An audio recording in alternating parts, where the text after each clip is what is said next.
ចានេះវីដេអូទី2នេះសុំថតម្ដងទៀតណាបងប្អូនណាចាដោយសារវីដេអូលោកមុនគឺដាក់ទៅវាខូច error ណាចាទៅសេរីកាមេរ៉ាសិនចាអញ្ចឹងគឺខ្ញុំចង់បញ្យល់លេខចានេះលេខបុតរបស់គាត់ណាចានៅក្នុងលេខអត្តធម្មតាតកណាលេខ1កន្លែងបុតតណាបងប្អូនណាលេខ1លេខ3លេខ7នៅក្នុងលេខហោរាលោកថាអ្នកនោះគឺត្រូវមានកូនប្រុសមុនប៉ុន្តែយើងអត់មានត្រូវទំនីចឹងទេណាកណាឃើញលេខ1លេខ3លេខ7យើងត្រូវនិយាយថាបើសិនបានអ្នកឯងមានកូនប្រុសមុនអានឹងវាត្រូវសម្លោកតាមក្បួនក៏ប៉ុន្តែប្រសិនបើមានកូនស្រីចាសូមបិទប្អួយសិន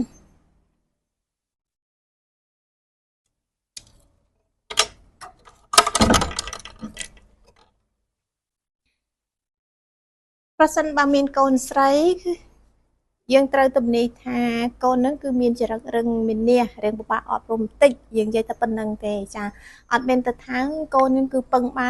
នអីអត់ទេណាប៉ុន្តែនៅក្នុងក្បួនគឺសម្រាប់ខ្ញុំបញ្យល់បងប្អូនឲ្យដឹងចាប៉ុន្តែនៅពេលដែលយើងទំនីចាមើលឌូជីតាឲ្យគេហាមណាអត់ឲ្យនិយាយថាអូកូននេះពឹងបានអីអត់ទេចាវានាំប៉ះពាល់ដល់ចាផ្លូវចិត្តផ្លូវអារម្មណ៍របស់គេណាចាកាលណាយើងនិយាយអញ្ចឹងវាដូចបង្អាប់កូនគេអញ្ចឹងណាបងប្អូនណាចាអញ្ចឹងគ្រាន់តែថានិយាយថាអូកូននឹងរៀងបើជាស្រីវិញគឺចរិតរៀងម្នះគេថារឹងម្នះបន្តិចរៀងពិបាកបដៅអប់រំគាត់អញ្ចឹងណាមិនន័យថាគាត់ជាម្ដាយនិយាយអីទៅកូនមិនសូវខ្លាចមិនសូវស្ដាប់អីតែប៉ុណ្្នឹងទេណាចាយើងទំនីតែប៉ុណ្្នឹងឯងមិនបាច់ថាអូកូននេះខលខូចកូននោះអីអត់ទេណាចាថាអញ្ចឹងគឺដូចបង្អាប់កូនគេអញ្ចឹងខំបានទេណាវាប៉ះពាល់ហើយវាបាបយើងជាហាវចាពីគាត់ថាយើងឃើញលេខយើងដឹងហើយកូនរឹងម្នះចានេះចាដឹងណាចាកាចម្នះរៀងពិបាកអប់រំចាសម្រាប់គាត់ជាម្ដាយណាចាហ្នឹងគឺយើងមើលបែបហ្នឹងហើយលេខហ្នឹងក៏ដូចគ្នាណាលេខបតតាដែរឃើញទេបងប្អូនណាចានេះរាហូនៅពីក្រោមទៀតកូនគេស្អាតមានរាហូអញ្ចឹងណាហើយនេះក៏រាហូដែរហើយលេខហ្នឹងគឺផ្សេងគ្នាទេណាលេខដាច់គ្នាអត់មានពាក្យពាន់គ្នាទេហ្នឹងគឺដួងជាតាផ្សេងហ្នឹងគឺផ្សេងចាប៉ុន្តែគឺសុទ្ធតែលេខកម្មនិងជីវិតគូក្រងចានេះណាបើសិនជាគូក្រងឃើញលេខកាយប្រច័នកាយប្រសុអីចឹងណាចាអាចថាទី1ប្តីនឹងសម្ដីស្រីនេះចារៀងនិយាយយ៉ាំញ៉ៃច្រើនណាចានេះបងប្អូននេះចារៀងនិយាយញ៉ាំញ៉ៃច្រើនហើយតែងតែមានបញ្ហាទំនាស់វិវាទគ្នាប្តីប្រពន្ធនឹងគឺមានបញ្ហារឿងរ៉ាវដោយសារតែប្តីនឹងបង្កបញ្ហាអាចថាប្តីនឹងចេះលួចលាក់លុយកាក់ប្រាក់ការរលុយបានមកគឺខ្ជិះចេះទុកចេះដាក់អញ្ចឹងណាប្តីចានឹងឯងអាចថាគាត់ចូលចិត្តសប្បាយនៅក្នុងសង្គមខាងក្រៅទៅមានស្រីមានញីអីពាក់ព័ន្ធខាងក្រៅទៅបញ្ហានឹងគឺរងទុកដោយសារប្តីនេះលេខបែបហ្នឹងណាយើងត្រូវមើលចឹងចាព្រោះរាហូជ្រែកពីច័ន្ទហើយគឺមានបញ្ហាហើយណាចាអញ្ចឹងយើងមើលទៅកាយប្រច័នមកគាត់នឹងធ្លាក់ទៅណាទៀតអញ្ចឹងទៅយើងមើលដេញដាំនឹងទៅចាហើយនេះគូក្រងណាហើយបើក៏សិនជាគាត់សួរថាគាត់លេងប្តីទី1ដាច់ហើយអញ្ចឹងគាត់ចង់វាប្តីទី2ទៀតតើសមប្រកបដែរអត់អញ្ចឹងយើងមើលកន្លែងបត្តនិនឹងណាបងប្អូនណាចានេះបត្តនិនេះបត្តនិនៅក្នុងឋានទី6នេះចាអញ្ចឹងបត្តនិធ្លាក់ទៅអីចាធ្លាក់ទៅអរិនេះចាហ្នឹងណាធ្លាក់ទៅអរិគឺអត់ល្អទេនេះអត់សមប្រកបទេនេះដោយសាររាហូទៅពីក្រោមសំទោសបងប្អូនអង្គាជ្រែកអាទិត្យ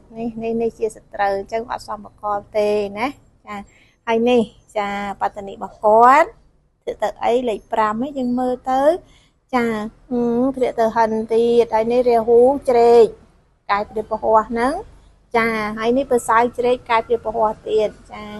អញ្ចឹងត្រូវព្យាយាមអត់ធ្មត់ខំមាត់សង្កត់ចិត្តដើម្បីមានគេថាបើសិនជាគាត់ប្រកែកទ្រាំណារឿងយកប្តីទី2ហ្នឹងបើសិនជាគាត់ប្រកែកទ្រាំមិននឹងអត់អីទេ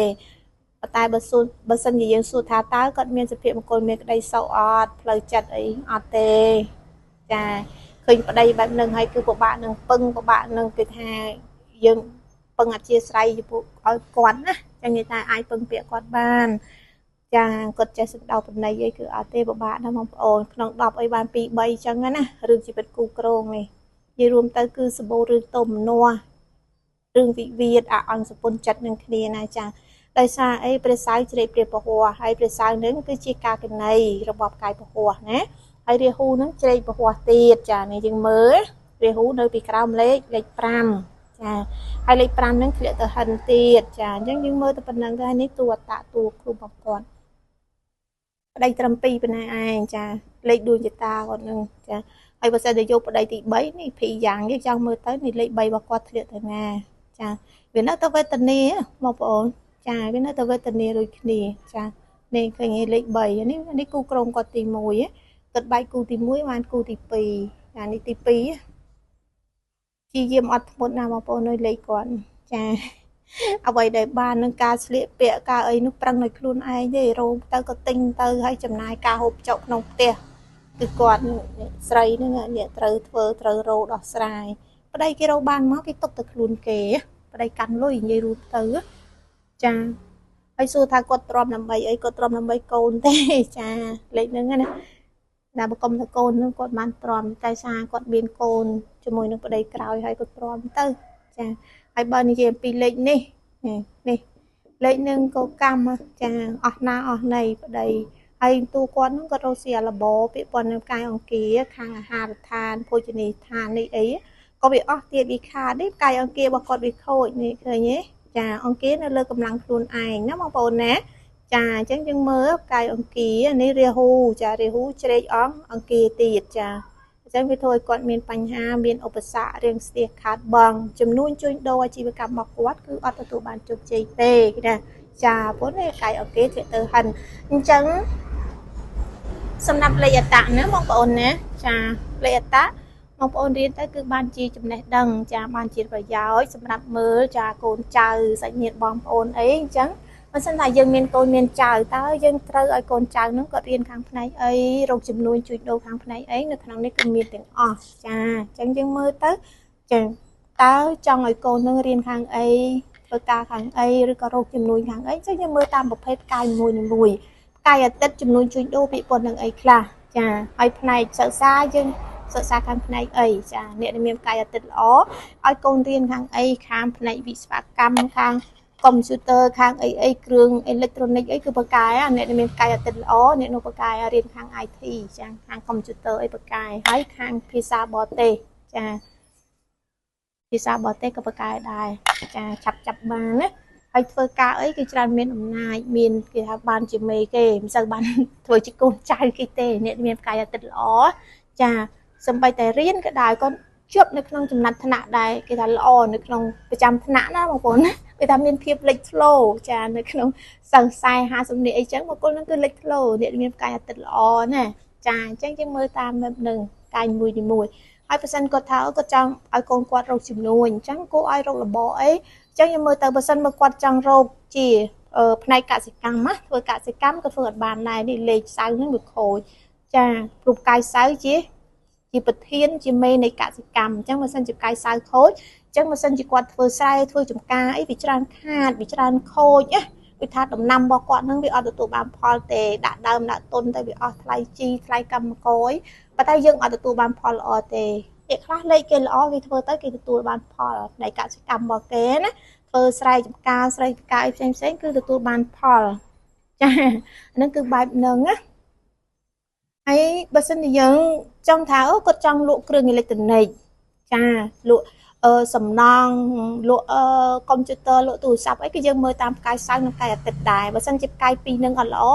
រោទៅគឺអត់ទទួលបានជោគជ័យទេបងប្អូនរោទៅគឺមានតែបញ្ហានេះចាលក់កុំគេថាលក់គ្រឿងអេឡិចត្រូនិកលក់សំណង់គ្រឿងដែកគ្រឿងអីផ្សេងណាបងប្អូនណាចានឹងគឺដាក់ទៅគឺដឹងថាមានបញ្ហា